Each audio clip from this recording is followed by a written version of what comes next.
یہ ان کے الفاظ ہے، مگر اس کے باوجود وہ ٹی وی پہ آ کر جھوٹ بول رہا ہے قوم کے سامنے کہ ہمارا ان کے ساتھ کوئی بیٹھک ہی نہیں ہوئی، میرا ان کے ساتھ کوئی ملاقات ہی نہیں ہوئی۔ لعنت اللہ علی الکاذبین۔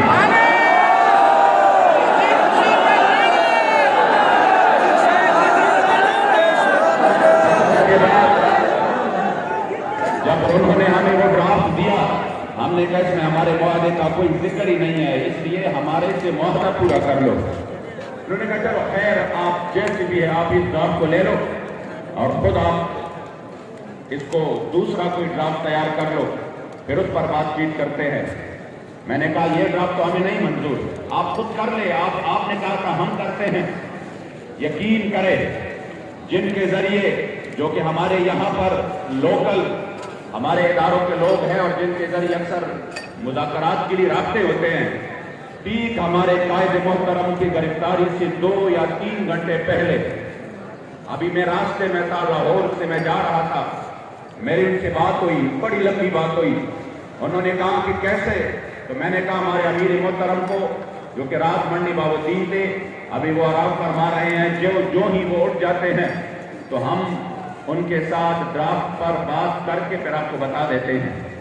اور بڑی لمبی گفتگو۔ انہوں نے کہا ٹھیک ہے، یعنی ہمارے مذاکرات ابھی جاری تھے، ہماری طرف سے یہ بھی نہیں ہوا تھا یہ جھوٹ بول رہے ہیں کہ نہیں بس ہم نے مذاکرات کے دروازے بند کر دیے اور اب ہم نکلیں گے۔ میں نے ان کو یہ کہا کہ ہمارے ابھی اسی وقت جب وہ اٹھ جائیں گے انشاءاللہ ہم اس ڈرافٹ پر بات کریں گے، پھر وہ ہم آپ کو سینڈ کر دیں گے، پھر آپ نے اپنی کمیٹی کے سامنے اس کو پیش کر کے پھر ہمیں اوکے کر دینا ہے۔ انہوں نے کہا ٹھیک ہے۔ ابھی میں یعنی 2 گھنٹے بھی نہیں گزرے تھے کہ خبر مل گئی کہ انہوں نے دنیا کی بدترین بدہضی و یکشکتی کرتے ہوئے ہمارے قائد محترم کو گرفتار کر لیا تھا۔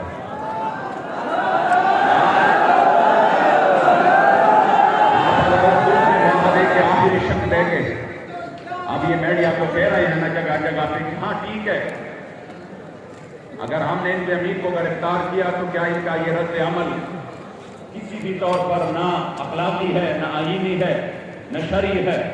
تو میں نے کہا رد عمل کا بعد میں پہلے بتائے کہ جو عمل ہوا چاہے کہ کیا یہ اخلاقی، آئین اور شرعی ہے؟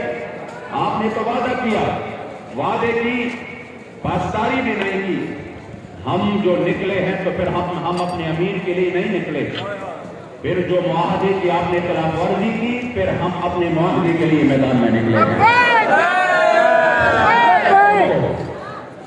یہ آپ جھوٹ بول رہے ہیں، کیونکہ معاہدے کے آخری شق میں لکھا تھا کہ جس نے بھی اس معاہدے کی خلاف ورزی کی تو اسی وقت یہ معاہدہ کالعدم تصور کیا جائے گا۔ اس لیے جب آپ نے شک نہیں کی پھر ہم اپنے معاہدے کے لیے ہم نے آواز اٹھایا۔ پھر اس کے بعد جو ہوا الحمدللہ پوری قوم سڑکوں پہ آ گئی، میرے کریم آقا کے غلام سڑکوں پہ آ گئے، تقریباً 152 سے زیادہ جگہوں پر الحمدللہ حضور کے غلاموں نے دھرنا دیا۔ وہ جو چیز پیر کر کہہ رہا تھا کہ میرے خلاف اگر 200 بندے بھی نکل آئے تو میں یہ کر دوں گا، میں وہ کر دوں گا، میں نے کہا آ جاؤ، آج یہ پوری قوم آپ پر لعنت کر رہی ہے۔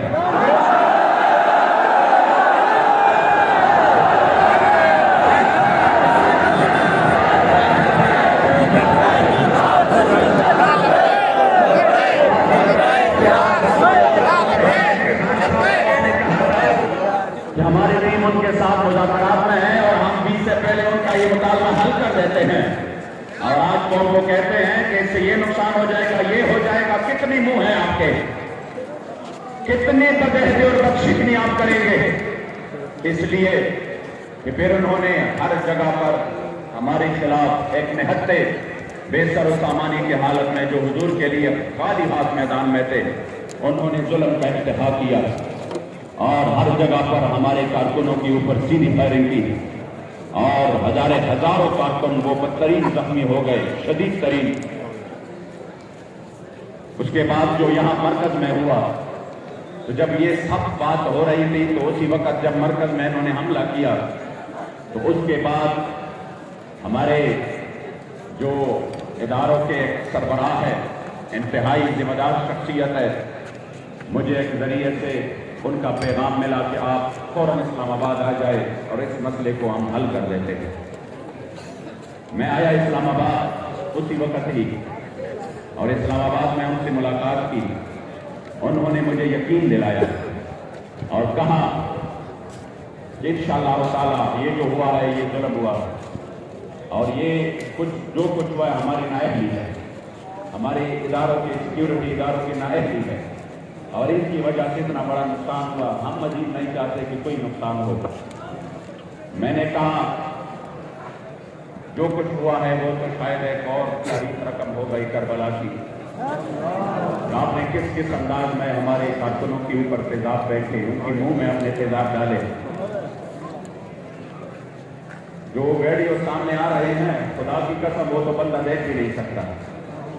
اتنے بھی کوئی بندہ کوئی ریاست اتنا ظلم کر سکتا ہے اپنی رعایا پر, جنہوں نے کبھی بغاوت نہیں کی ہو. قبلہ امیر المجاہدین فرماتے تھے ہم سے کوئی یہ سرٹیفکیٹ نہ لے کہ تم کتنے محب وطن ہو, کہہ رہے جو حب الوطنی ہم میں ہے وہ ہمیں بتائیں کسی اور میں. آپ فرماتے تھے کامل حب الوطنی یہ ہے, کامل کہ بندہ اپنے وطن سے بھی محبت رکھے اور وطن کی دشمنوں سے نفرت بھی رکھے.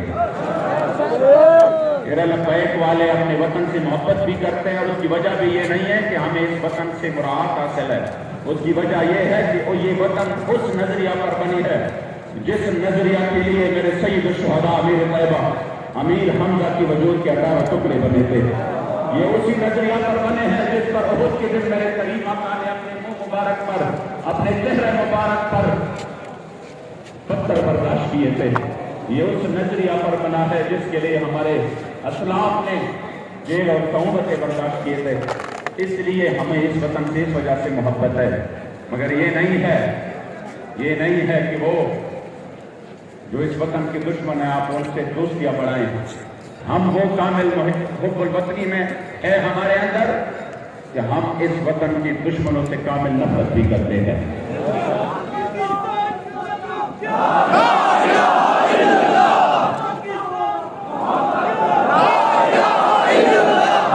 اس لیے جب میں آج جو حالات بنا رہے ہیں تو کچھ لوگوں کے ذریعے یہ قوم کو ایک اور طریقے سے کوئی دوسرا پیغام دینا چاہتے ہیں, میں چاہتا ہوں کہ آپ لوگ بالکل اپنی آنکھیں کھلے رکھیں, بالکل کسی بھی سازش کا شکار ہو. انشاءاللہ فتح قریب ہے ہماری. میں آپ کو یقین دلاتا ہوں آپ کا یہی جو آپ نے جس انداز سے اور جس استقامت اور اخلاص کے ساتھ میرے مصطفیٰ کریم کے عزت آبرو کے لیے آپ میدان میں رہے, میں آپ کو یقین دلاتا ہوں کہ انشاءاللہ عظیم الشان فتح قریب ہے.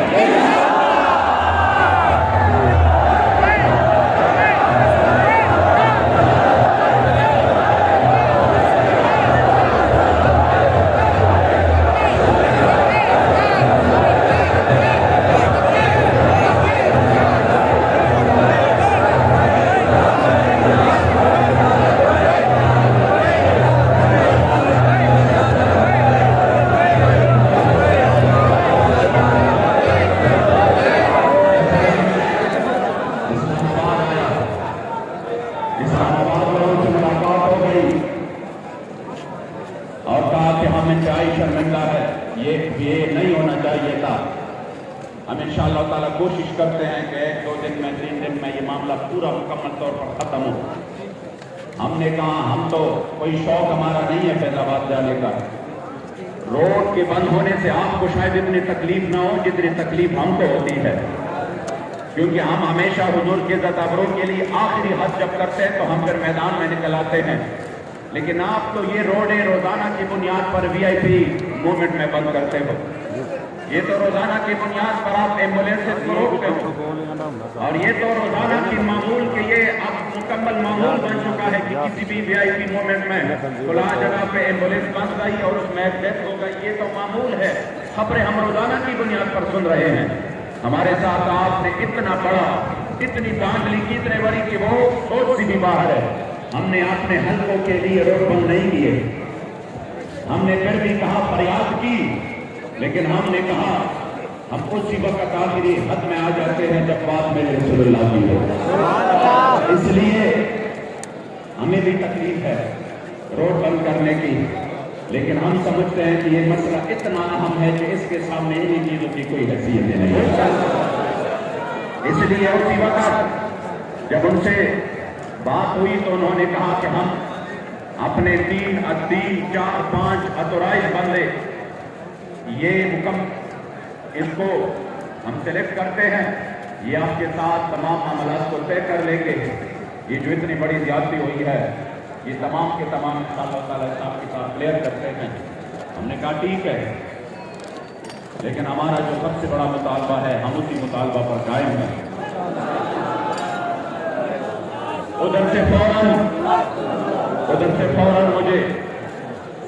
فوراً مجھے سرکاری جہاز کے ذریعے 20-25 منٹ میں ادھر اسلام آباد سے لاہور پہنچا دیا گیا۔ خود میرے ساتھ وہ لوگ بھی تھے اور دوبارہ سے مذاکرات کا آغاز ہوا۔ ہمارے ساتھ قیدی صاحب اور مفتی عمیر اظہری صاحب اور علامہ غلام غوث بغدادی صاحب تھے۔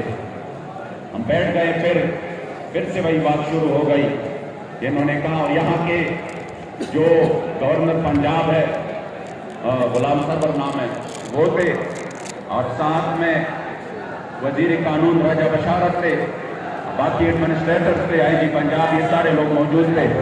ان کے سامنے پھر الحمدللہ بات شروع ہوئی، اور اسی بات میں وہ ہم نے آگے اس کو کہا کہ اب اس بات کو تم آگے پہنچاؤ اور ہمارے مطالبے پر عمل کرو۔